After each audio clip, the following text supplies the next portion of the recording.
Hey, Cypher here. There are a lot of misconceptions surrounding the institution of slavery, especially here in the United States. These myths often serve pernicious political purposes that can be highly detrimental to a proper conception of history. So here are 10 of those myths, debunked in no particular order. Since they aren't in a particular order, each one is fairly different from the other. So you should stick around, because the list goes all over the place. Just as an aside, I'm going to be focusing mostly on the US, because this is where the myths serve their most malignant political purpose. If you are someone who is offended by these facts, check my sources.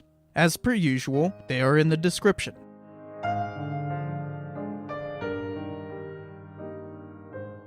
It is a common meme going around the internet. Anytime a Black Lives Matter issue comes up, I'll see people putting these up on Facebook. Well, these are all wrong. White slaves did exist, but not in the American colonies. Mostly on the Barbary Coast, where Muslim corsairs would capture and enslave whites. In the New World, the closest whites got to being enslaved was indentured servitude. Indentured servitude is a system in which one is forced to labor for a limited period of time. Sometimes there were cruel bosses, but there were many more laws protecting against cruel masters of indentured servants than slaves. And there was, in fact, a legal difference. Also, sometimes people were sentenced to indentured servitude for crimes they had committed. Their contracts could even be sold by owners. But generally, these contracts would only be for 5 to 20 years. Slavery, indentured servitude, was not. Some might call indentured servants sentenced to life slavery, but that would be like calling a modern prisoner sentenced to life a slave. That's just weird. This myth tends to focus on the Irish, who did in fact suffer tremendously under English rule. Some could be said to have been put into serfdom, but that was in the old world. In the new one, the closest they came to slavery was indentured servitude, and it was generally voluntary, not coerced. Nor were they treated more brutally than black slaves.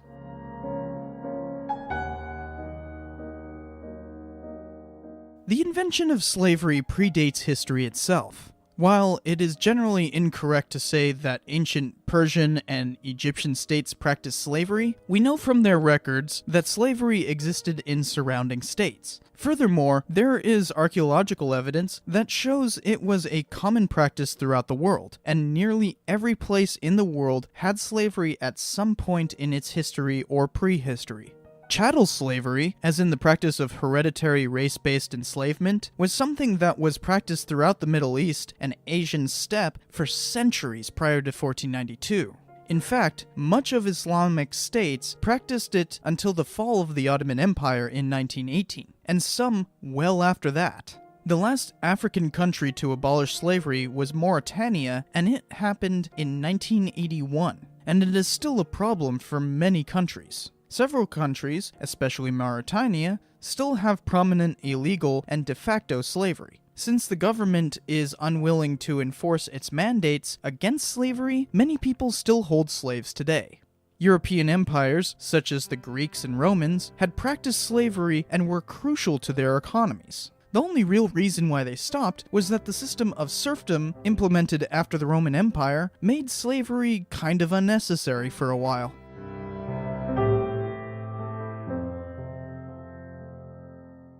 No black man was the first slave owner in America, as internet memes are apt to say. The person they're referring to was an Angolan indentured servant named Anthony Johnson, who in turn came to own indentured servant contracts after he earned his freedom. He even had the first written record of refusing to accept the end of an indentured contract, thereby making the man named John Kacer a legal slave. But there had been slaves in that colony since before the Kacer lawsuit in 1655. African slaves were sold in 1634 there, and I'm not referring to indentured servants either. I mean straight up slaves. This is normally meant to show that slavery in the New World was colorblind, but that doesn't show it in the slightest. It had been racially based since the second voyage of Columbus. Spanish colonies had been practicing chattel slavery for over a century, including in Florida. It took a while for the racism to build up in the English colonies, but it did so, regardless of who owned the slaves.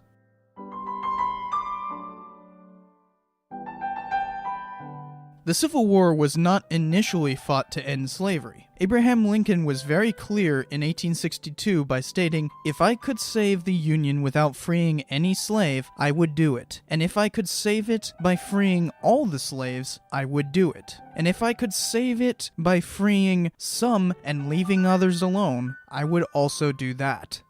The Emancipation Proclamation was not an easy decision on his part, for there were slave states fighting for the Union, but it was prompted by people like John C. Fremont declaring slaves emancipated under their own authority as military governors. It also gave a crucial purpose to the Union's fight, as people were becoming more and more disillusioned of the Civil War. Instead, the North fought to keep the Union intact. Ending secession was their chief motivation. Of course, the reason for secession in the first place is a bit different.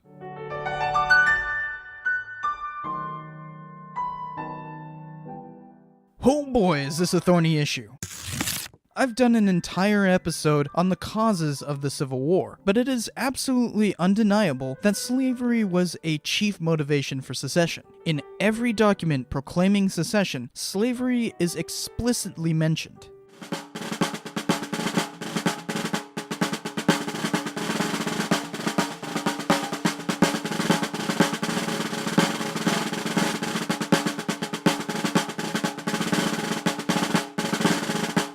This is part of lost cause revisionism. They try to say that slavery was a minor factor, and that the North had been trampling over the rights of the South as independent states. They bring up the 10th Amendment to the Constitution, which states that any power expressed by the Constitution would instead be given to the states, rather than the federal government. They call out that there was a tremendous difference in culture, and that tariffs were choking farmers. These were all factors for sure, but not the most important one. Lincoln being elected was, and the South's fear of his position on slavery made them secede. Everything else is peripheral to this one problem. If you want more on that, go watch the episode that I mentioned before.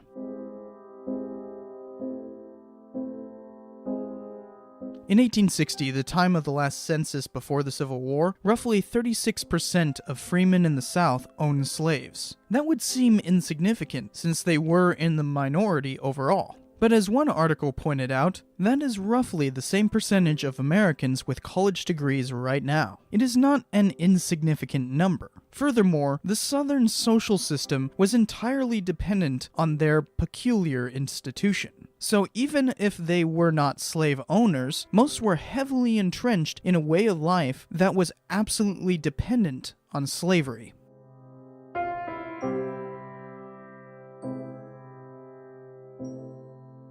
I've heard this from actual graduate students. Hell, Karl Marx made a similar argument in Das Kapital. It's that tired Marxist terminology of wage slavery. We haven't been paid in 2 weeks and we want our wages. Wages? You want to be wage slaves? Answer me that. No. No, of course not. Well, what makes wage slaves? Wages. I want you to be free. But this is a false equivocation. As I pointed out in class back then, when one possesses different legal rights, it is impossible to say those same people are equal. Slaves had far less legal rights than white factory workers. In some states, they had no rights whatsoever. If a factory owner whipped their workers, they could be sued or even jailed for assault. As a side myth busting, Americans were far more likely to sue each other prior to World War I than ever since. Lawsuits were extraordinarily common in comparison to today. And that myth needs to go away because it is perpetrated by big businesses and benefits them only. Anyways, there were many business practices, such as chaining workers to their factory position, that were decidedly cruel. But that is nothing compared to what many slaves experienced. Now, it is also a myth that all slave owners were cruel and abusive. For many, slavery was not as unpleasant as movies like to make it out to be. After all, one had to keep slaves controlled, and love is often a far more potent force of coercion than fear. The various acts of rebellion that were prevalent throughout the history of slavery had to be curtailed somehow, and many masters were kind to their slaves. But the peculiar institution had a corrosive effect on anyone involved.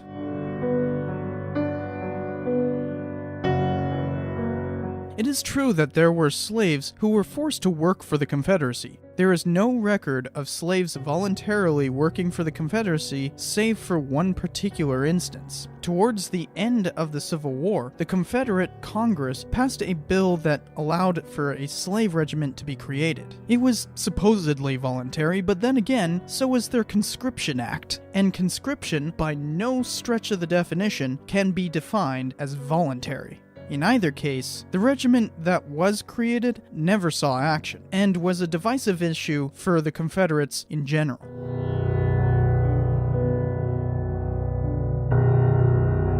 The Colombian slave trade was created by Europeans, and the place that they received slaves was in West Africa. But unlike what is commonly conceived, they did not just go raiding inland with nets to grab up unsuspecting tribesmen. The African slave trade was predicated on Africans selling other Africans. It was a system already in place before Columbus arrived to take the first slaves to the New World in 1498. Like most slave institutions, it was created by capturing prisoners during warfare.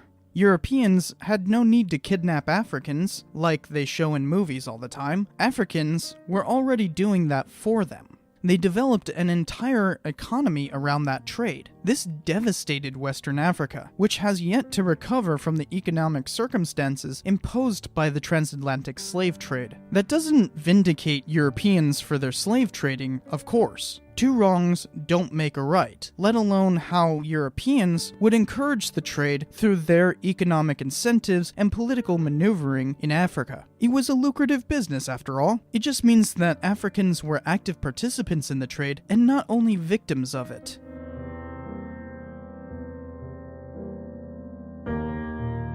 First of all, slavery is still an ongoing issue. Many countries throughout the world have clear slavery, and not just coerced labor like Chinese factory workers. I mean, chattel slavery still exists. We weren't allowed to be reporting on slavery. It's a practice the government tries to hide from outsiders.